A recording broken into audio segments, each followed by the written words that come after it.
Assalamualaikum warahmatullahi wabarakatuh. Perkenalkan, nama saya Ayu Septianingrum. Di sini saya ingin menyampaikan pembahasan tentang isu kebangsaan, yaitu radikalisme dan NKRI. Apa itu radikalisme? Menurut istilah, kemunculan radikalisme adalah hasil dari pengembangan suku kata radikal.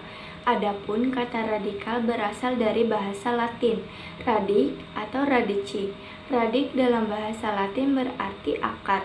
Istilah radikal mengacu pada hal-hal mendasar, prinsip-prinsip fundamental, pokok soal, dan esensial atas berbagai macam gejala.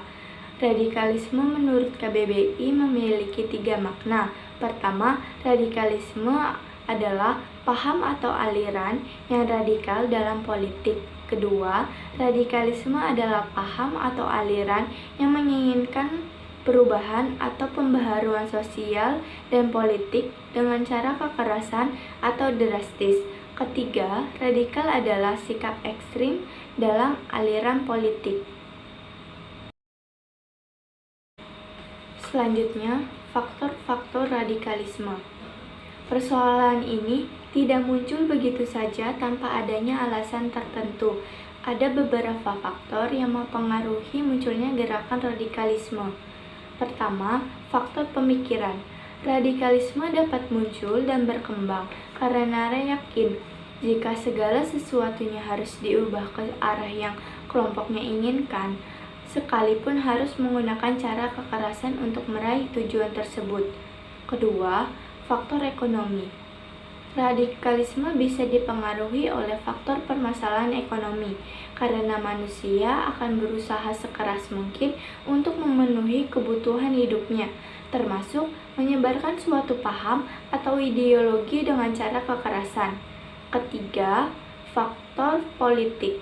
Radikalisme bisa muncul dan berkembang ketika sekelompok orang merasa pemerintah negara tidak adil kepada rakyatnya atau hanya memperhatikan segelintir kelompok saja. Selanjutnya, faktor sosial. Radikalisme dapat disebarkan dengan mempengaruhi pemikiran orang lain.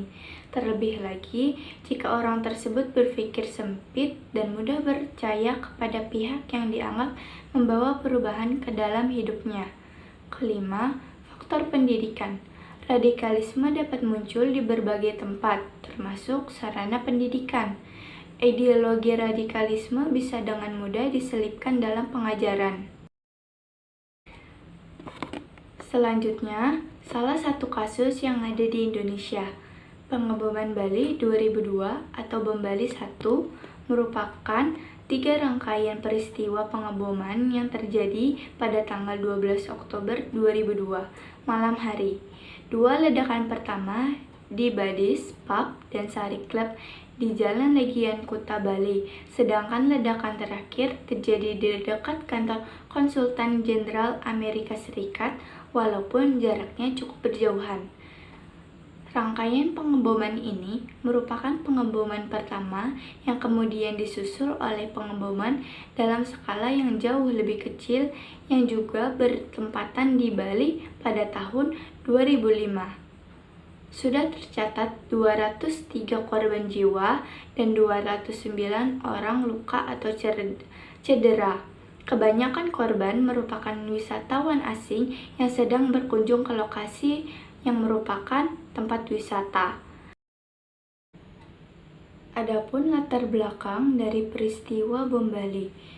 Peristiwa ini juga berasal dari kerusuhan yang terjadi di Poso dan Ambon. Bom Bali merupakan balas dendam para terorisme karena dalam kedua peristiwa tersebut banyak umat muslim yang terbunuh akibat konflik yang terjadi. Latar belakang ini juga terjadi karena para terorisme menganggap bahwa Bali adalah pusat maksiat dan lokasi yang tidak sesuai dengan ajaran Islam. Para teroris secara umum memang menargetkan lokasi-lokasi yang memang dianggap menjadi pusat kemaksiatan. Adapun dampak dari radikalisme. terjadinya tindak teror serta kekerasan, menimbulkan konflik horizontal dan vertikal, menimbulkan kekerasan dan rasa ketakutan terhadap masyarakat, pudarnya rasa toleransi antara umat beragama, dan melemahnya kepercayaan masyarakat terhadap pemerintah. Selanjutnya, upaya mencegah radikalisme. Pertama, memperkuat pendidikan kewarganegaraan dengan menanamkan pemahaman yang mendalam terhadap 4 pilar kebangsaan, yaitu Pancasila, Undang-Undang Dasar 1945, NKRI, dan Bhinneka Tunggal Ika. Kedua, memberikan pemahaman serta keteladanan agama kepada generasi muda, sehingga generasi muda tidak mudah terjebak pada paham radikal. Ketiga, mengarahkan generasi muda pada berbagai aktivitas yang berkualitas dan sehat, baik di bidang akademik, sosial, keagamaan, dan seni budaya maupun olahraga. Terakhir, kesimpulan. Radikalisme merupakan suatu bentuk paham atau aliran yang bertentangan terhadap ideologi negara yang menginginkan suatu perubahan atau pembaruan dengan cara kekerasan. Terima kasih. Kurang lebihnya mohon maaf. Wabillahi taufiq wal hidayah. Wassalamualaikum warahmatullahi wabarakatuh.